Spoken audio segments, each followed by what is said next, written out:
So I am apparently doing video commissions now. Yeah, after I announced that you can request me to review stuff as Patreon rewards, I got a DA note asking me if I were to do it as a video commission instead. I saw no reason to say no, and now I'm reviewing Gumball. So yeah, in case you are interested in commissioning a review, let me know.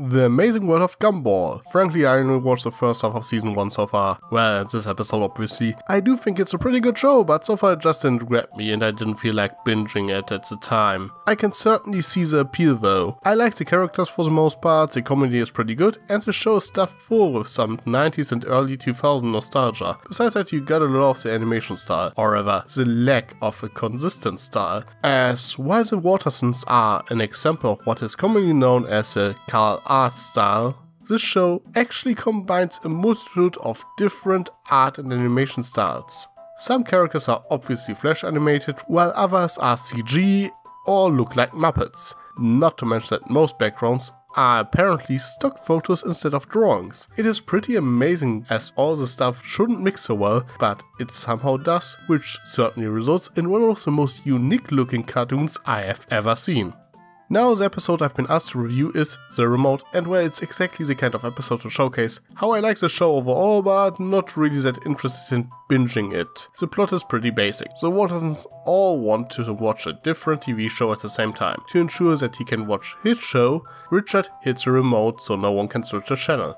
Gumball and Darwin try to figure out where to find it, while their mother Nicole decided to buy a new remote, not knowing that Anais sets them all up. Yeah, there isn't really that much going on when it comes down to it, and the plot progression mostly relies on jokes. For example, the obvious solution that they can simply press the buttons on the TV itself is addressed but presented as an exhausting next to impossible task, even though everything they do throughout the episode takes a lot more effort. Obviously that's a joke, and it's funny enough that I can't really criticize this violation of common sense. And that's why I'm not particularly fond of reviewing comedy shows like this. The writing of this episode does by all accounts not make much sense, but as this is intentional and played for laughs, you can't really consider it a negative. It comes down to one question: is it funny? And considering that comedy is subjective, it is incredibly hard to judge without explaining the joke. But personally I think yes it is. That being said, there's a bit more to it. While the entire plot revolves around a ridiculously mundane conflict getting exaggerated to a ridiculously degree, and you could say that it only relies on random humor, this is not quite true. While it certainly is rather random, there's a certain internal logic to everything that happens, and the show is usually quite aware of its violation of common sense, and that is usually the point. However, the moment that sells this episode, in my opinion, is the ending, in which they reveal that Anais sets them all up. The twist is not necessarily surprising, I would say, but extremely well executed. You can see small hints throughout the episode that she is up to something. If you look closely, you will notice that the fake remote she is smashing is actually a calculator. You can see the brochure for the garage door remote in the background when Anais is talking with her mother on the phone. You probably won't notice it the first time around, and even if, you probably won't think anything about it. But it wouldn't be there otherwise, if it wouldn't mean anything. In the same vein, we see how Anais repairs her Daisy doll, but as it was never damaged in the first place, you can quickly add 2 and 2 together if you notice that the smashed remote was actually a calculator. These small little details are rather easy to miss if you just casually watch the episode, and you might only notice them once you see them repeated at the end. So the reveal is extraordinarily well set up and a pretty great example of visual storytelling. Not to mention that the reveal when everyone realizes that Anais played them like a fiddle is just funny. Especially Nicole's comment that she doesn't know she should be proud or afraid make me chuckle. That being said, the one thing that doesn't quite work about all of this is that there's no guarantee that anyone would take NA's bait to go out and buy a new remote, which when you think about it is a rather nonsensical waste of money.